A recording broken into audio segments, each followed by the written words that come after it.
Welcome to qnawire. So now we'll work on problem 70 from chapter 13.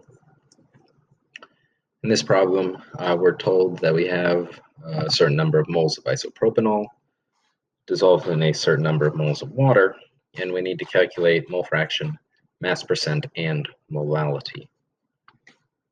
So we'll start with mole fraction, part A. So we represent that as X, and then we're calculating of isopropanol.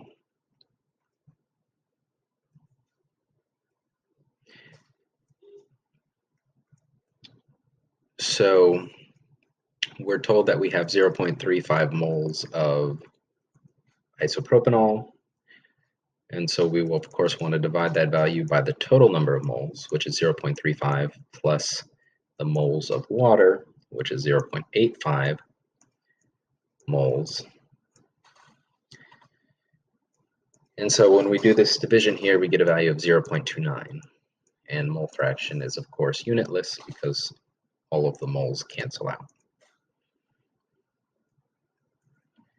So in part B, we need to calculate mass percent.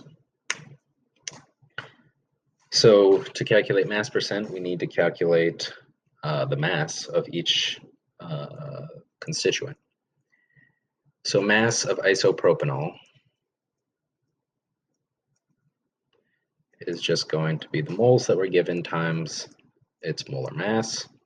So 0.35 grams times 60.09 grams per mole. And that gives a value of 21.03 grams.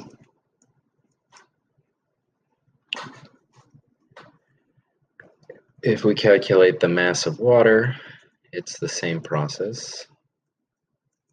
Moles times, this here should be moles. Moles times molar mass, which is 18.02 grams per 1 mole. And that gives a value of 15.317 grams. So to calculate mass percent, we just put mass of the isopropanol over the whole.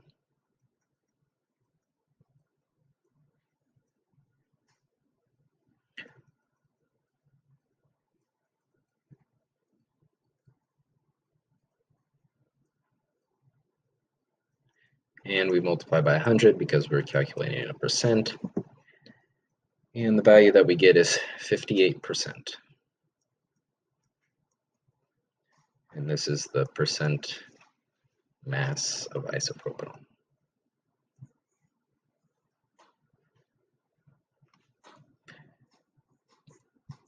So in part C, we are asked to calculate the molality.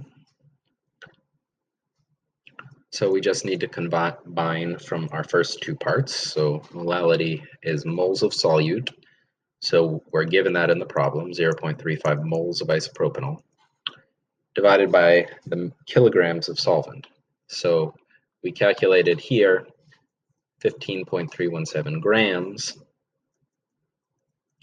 If you can do the calculation right away by dividing by 1,000 or moving the decimal place 3 times to the left, good. I'll show it here written out just so it's clear. The grams cancel. And so when you do this division here, you get a value of 23 molality.